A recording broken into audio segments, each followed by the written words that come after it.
Well, Mr. Kehinde Alabi joins us today. He's a counter-terrorism analyst. Good morning, and thank you for coming on today. Good morning, Shambhala. When that news broke about at least from the JTF's media office, that eventually he's killed. That's Abubakar Shekau. But look at this security perspective. Give it to us from your angle. If you go through, if you follow the reports, the operations of the JTF after that state of emergency was declared, and then, of course, skirmishes here and there about their strikes, how would you analyze the entire matter in terms of the success or otherwise that is being recorded? Well, thank you, Chambalak. The proclaimed death of Abubakar Shekau is a good news to the whole nation, looking at all the terrorist acts he has perpetrated against Nigeria.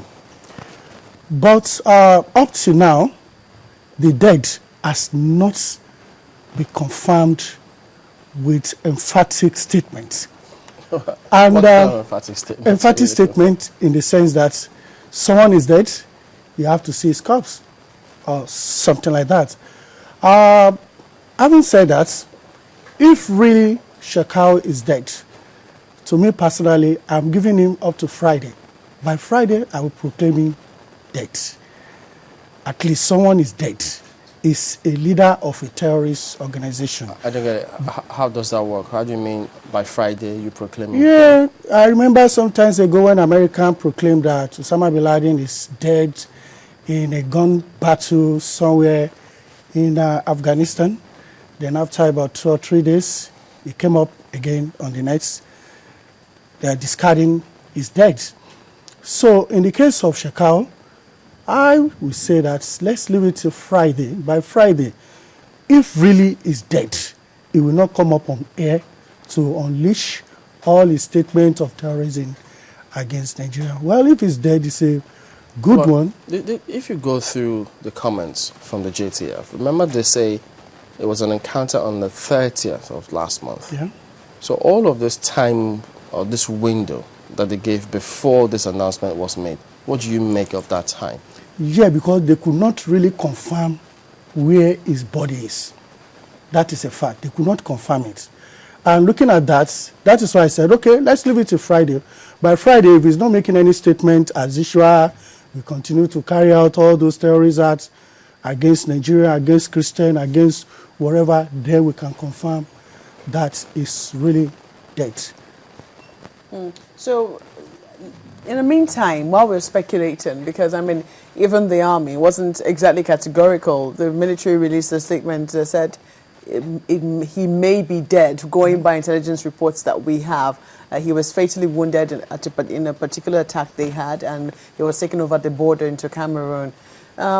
Assuming he were dead, I mean, for sure, dead, what will be the ramifications of his death? I mean, what will be the implications for us? Yes, the implication of his death is a welcome development. Looking at the fact that for the past 4 years, this man has been unleashing hell against Nigerians' populace. And his death is going to send a lot of shock into the mind of his followers.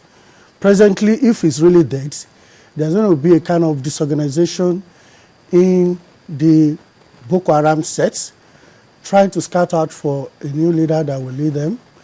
And to governments, I would say the military operation has been successful. And also, government measures to take the war to terror in the northeast of Nigeria, at least 3 states. The measures with the deaths of Shekau, I think the measure is a successful one. Some people may not agree with you in the sense that, you know, they say we were fighting terrorism in 2009. We killed the leader of Boko Haram in custody. He was killed under mysterious circumstances, and even some people are facing prosecution for that.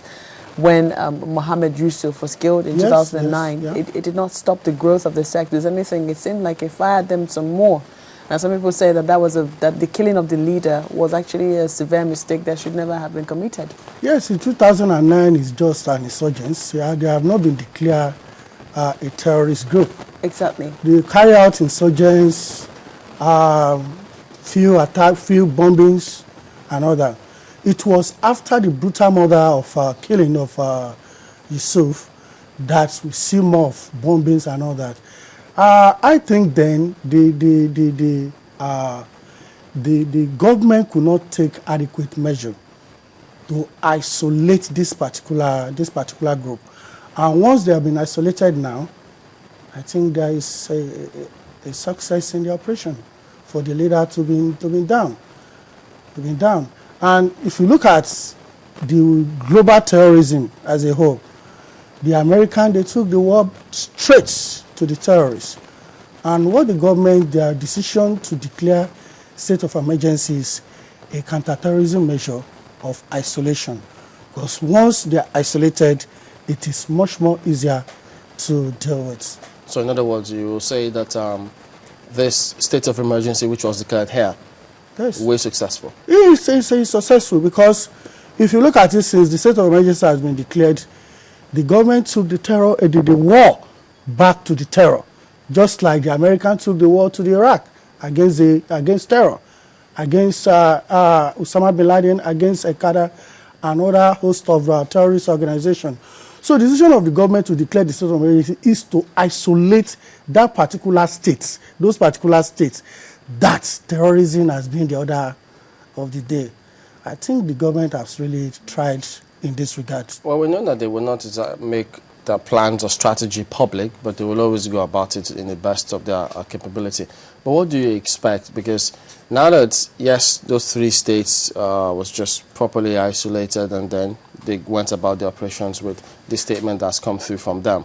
In terms of continuing with this fight against terrorism, what other actions do you expect? Because it can't be military all through. Yes, I think what they should do presently is to partner with civil organizations. How? Yes, we have a lot of security companies that they have all this experience, like myself and others, like the civil defense, even the prison service, even the custom. For counterterrorism? Yes. If you check the icons of terrorism in America, if you check their prison service, there is a particular measure, a particular department there that handle terrorism issue. If you look at the customs, they are on the road. How would they check all this illegal smuggling of arms? So they have to partner and bring the terrorism down to the doorstep of all Nigerians.